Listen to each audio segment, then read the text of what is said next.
From the Toyota Sports Desk, NewsWatch 12 Sports with Payton Mannie.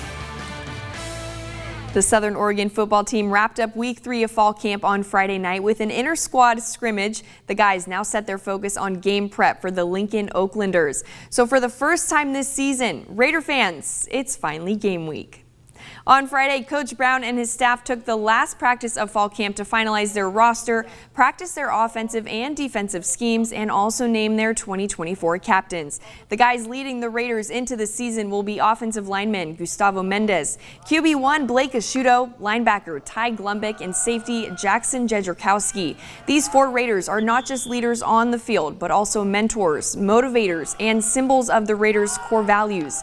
With the leaders named and fall camp now done, Coach told us that game prep will solely be focused on the Raiders and winning the week.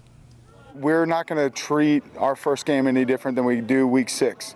We're going to focus on us up until tomorrow when we'll come back and we'll watch tonight's scrimmage and we'll break things down and we'll build the depth as a staff, and we'll announce who our starters are going to be, and that's on offense, defense, special teams, who the dress roster is, and those kids who will probably end up redshirting will know tomorrow. So we've got to go through that process. Then it's a deep dive into Lincoln and what they've been doing.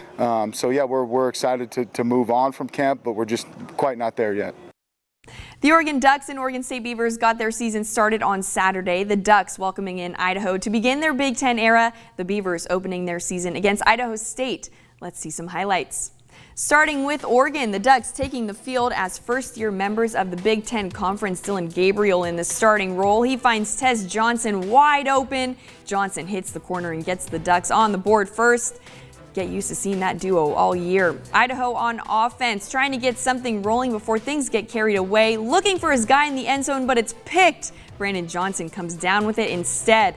Ducks in the red zone. Gabriel hands it off to Jordan James, charging to the house. He puts the Ducks up 14-0 heading into half. Skipping to the 4th, Idaho put 14 on the board, but the Ducks still lead. The duo strikes again. Gabriel finds Johnson in the end zone for a touchdown, and Oregon ends the night with a Week 1 win. The final 24-14. Here's Lanning postgame. Different than what we thought it might look like. On the same note, got to give a lot of credit to Idaho. They played a really a good game. They didn't give us anything for free. A lot of learning moments for us. Excited to watch the film and get back to work, because there's certainly some things that we can clean up. Great teams are able to learn from tight matches. This was a tight match. And we didn't create some of the explosive plays I was hoping that we could create offensively. Gave up a couple critical plays on defense. So certainly some things for us to attack, but a lot of credit to Coach Eck and his guys. They came out and played a good game. Beavers turn. Oregon State hosting Idaho State in their home opener. Giovanni McCoy making his debut with the Beavers. He gets the snap. Quick handoff to Anthony Hankerson. Hankerson to the edge for a house call. Oregon State lights up the board first, 7-0. 30 seconds before half. Beavers back in the red zone. McCoy hands it off to Hankerson yet again. He pounds it up the middle, and the Beavers exit the first half with a 17-9 lead. Second half, Beavs firing on all cylinders. McCoy gets the snap. Play action. The pocket opens up. He unloads this one. David Wells Jr. beats out 2 Bengals for the incredible catch. Falling into the end zone, the Beavers extend to 24-9. Time winding down in the 3rd. McCoy with a quick handoff to Jam Griffin. Griffin finds the gaps, finds the holes. He can't be stopped. The Beavers are rolling 31-9 now.